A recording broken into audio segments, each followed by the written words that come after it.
মাননীয় সদস্য আবুল হাসনাত, কুমিল্লা 4। ধন্যবাদ মাননীয় স্পিকার।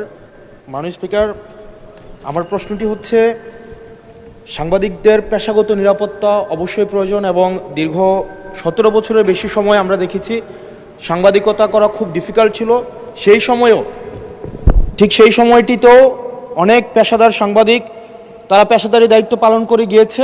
আমার প্রশ্নটি হচ্ছে, আওয়ামী লীগের সময় যেসব সাংবাদিক পরিচয় দিয়ে যারা গণহত্যা, যারা ভোট চুরি, গুম, খুন, ব্যাংক ডাকাতি, সেগুলোর বৈধতা এবং সম্মতি উৎপাদন করেছে মিডিয়াগুলোতে, এবং যারা আজকে সরকার দলে আছে বিএনপির সর্বোচ্চ নেতা বর্তমান প্রধানমন্ত্রী, উনাকেও বিভিন্ন ষড়যন্ত্রকারী, দেশদ্রোহী হিসেবে আমরা দেখেছি বসুন্ধরার ইস্ট ওয়েস্ট মিডিয়া বিভিন্ন সময় নিউজ করেছে।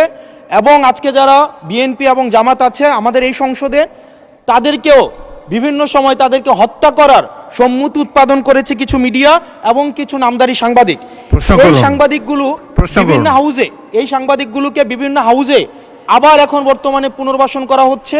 এই জুলাইয়ের পরে এখন টিভি থেকে জুলাইয়ের পক্ষের যারা সাংবাদিক ছিল তাদেরকে বের করে দেওয়া হয়েছে, সময় টিভিকে দখল করা হয়েছে।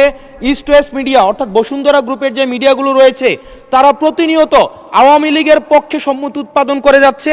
গতকাল মাইকে ঘোষণা দিয়ে ছাত্রদলকে নোয়াখালীতে মাইকে ঘোষণা দিয়ে পিটিয়েছে, সেটাকে উদযাপন করতে দেখা গিয়েছে বসুন্ধরা ইস্ট ওয়েস্ট মিডিয়াকে এবং কিছু টকশোজীবীদেরকে। আমার মাননীয় মন্ত্রীর কাছে প্রশ্নটি হচ্ছে, এইসব যারা এই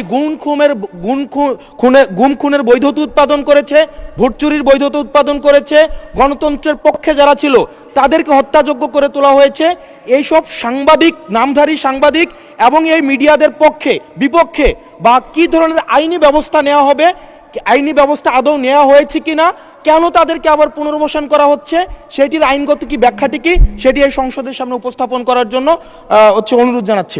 ধন্যবাদ। মাননীয় মন্ত্রী, কি ব্যবস্থা নিচ্ছেন এইসব সাংবাদিকদের বিরুদ্ধে সেটি জানতে যাচ্ছি। মাননীয় স্পিকার, আপনাকে ধন্যবাদ। Our friend and opposition member একটি প্রশ্ন করলেন না, কয়টি প্রশ্ন করলেন, আমরা সেই ট্র্যাকটা হারিয়ে ফেলেছি। আমরা একটি কথা বলতে চাই, গণমাধ্যমের স্বাধীনতা রয়েছে, তবে দেশের প্রচলিত আইন অনুযায়ী সকল যারা এই গণতন্ত্র সমুন্নত রাখার বিপক্ষে কাজ করবে, গণতন্ত্র ধূলিসাৎ করার কাজ করবে, কোনো সন্ত্রাসের কাজ করবে, সে যেই হোক, সে আইনের ঊর্ধ্বে না, তার বিরুদ্ধে প্রচলিত আইনে ব্যবস্থা নেওয়া হবে। সেটি যেই সাংবাদিক হোক, আর আমাদের পলিটিশিয়ান, বিজনেসম্যান, চাকরিজীবী আইনের ঊর্ধ্বে তো কেউই না।